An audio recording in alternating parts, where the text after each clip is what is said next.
YouTube channel धर्म आध्यात्म में आप सभी का बहुत बहुत स्वागत है। दोस्तों, मैं आशा करता हूं कि आप सभी लोग स्वस्थ एवं सुखी होंगे। आज मैं जिस विषय पर वीडियो बनाने वाला हूं, यह विषय इंटरनेट पर सबसे ज़्यादा सर्च किए जाने वाले विषयों में से एक विषय है। जैसे कि माँ सती के दादाजी का नाम क्या था, क्या माँ सती और माँ पार्वती एक ही थी, भगवान शिव और माँ पार्वती का विवाह कहाँ हुआ था। तो आइए जानते हैं।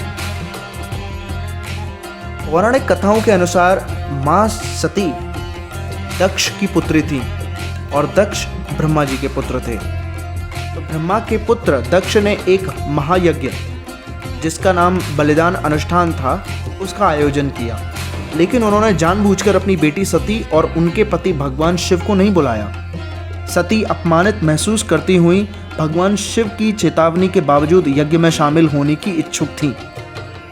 यज्ञ को पहुंचने पर दक्ष ने भगवान शिव का अपमान किया।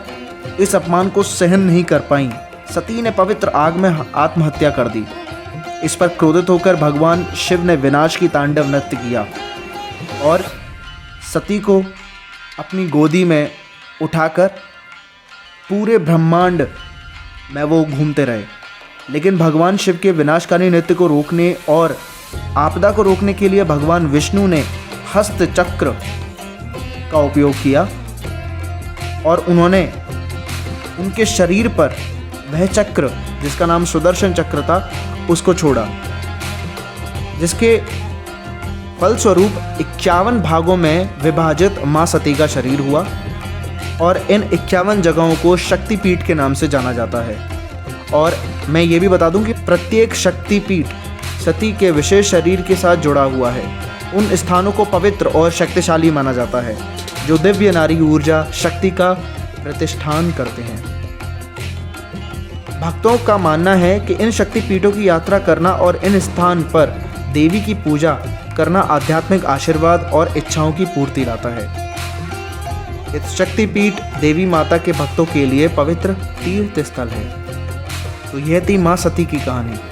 अब जानते हैं कि माँ पार्वती कौन थी। माँ पार्वती को सती का पुनर्जन्म माना जाता है। उन्होंने भगवान शिव का पुनः प्रेम जीतने के लिए कठिन तपस्या की। उनकी भक्ति को देखकर भगवान शिव ने पार्वती से विवाह किया। पार्वती के रूप में उन्होंने विभिन्न रूपों को धारण किया और हिंदू पौराणिक कथाओं में महत्वपूर्ण भूमिका निभाई है, जैसे कि भगवान गणेश और कार्तिकेय की माता जी। लेकिन अब भगवान शिव का विवाह कहाँ हुआ, इसके पीछे की एक छोटी सी कहानी मैं आपको बताता हूँ। हिंदू धर्म के अनुसार देवी पार्वती हिमवत या हिमवन की संजीवनी रूप मानी जाती थी।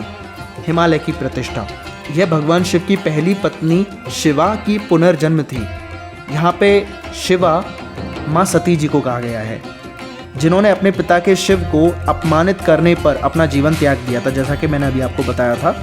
लेकिन पार्वती ने पहले अपनी सुंदरता से शिव को मोहित करने का प्रयास किया, लेकिन यह असफल रहा। अंत में उन्होंने गौरी कुंड में कठिन तपस्या करके शिव जी को जीता, जो कि त्रियुगी नारायण से 5 किलोमीटर दूर है। त्रियुगी नारायण मंदिर की यात्रा पर जा रहे तीर्थयात्री गौरी कुंड मंदिर का भी दर्शन करते हैं, जो कि पार्वती के प्रति समर्पित है और जो केदारनाथ मंदिर की यात्रा के लिए एक बेस कैंप है। त्रियुगी नारायण को हिमवत की राजधानी भी माना जाता है। यह सतयुग में माँ पार्वती और शिव की स्वर्गीय विवाह का स्थान है, जो मंदाकिनी और सोनगंगा नदियों के संगम के सामने अब तक हमेशा जलती रहती है। विष्णु भगवान ने विवाह को समर्थन दिया और पार्वती जी के विवाह में उनके भाई की भूमिका निभाई थी, जबकि रचनाकर्ता देवता ब्रह्मा विवाह के पुरोहित बने, जिसे उस समय के सभी मुनियों ने देखा। विवाह की अग्रदल में स्थान को ब्रह्माशिला कहा जाता है, जो मंदिर के सामने है। इस स्थान की महत्ता को स्थल पुराण में भी दर्जा दिया गया है। इस शास्त्र के अनुसार इस मंदिर की यात्रा करने वाले तीर्थयात्री इस जलते हुए अग्नि की राख को पवित्र मानते हैं और उसे अपने साथ भी ले जाते हैं। इसका यह भी विश्वास है कि इस अग्नि की राख से वैवाहिक सुख को बढ़ाया जा सकता है।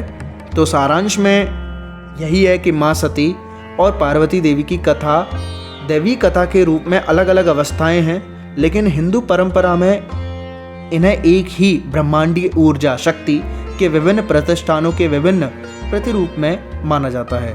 सती स्वास्थ्य बलिदान की पहलू को प्रतिष्ठित करती हैं, यानी उनको दर्शाती हैं, जबकि माता पार्वती प्रेम पूर्ति और सभी की देखभाल करने वाली पहलू को दर्शाती हैं। आशा करता हूँ कि मेरी इस वीडियो से आपको कुछ नया मालूम हुआ होगा और आप जब भी त्रियुगी नारायण मंदिर जाएंगे तो उम्मीद करता हूँ कि आपका अनुभव और भी समृद्ध होगा। वसुधैव कुटुंबकम।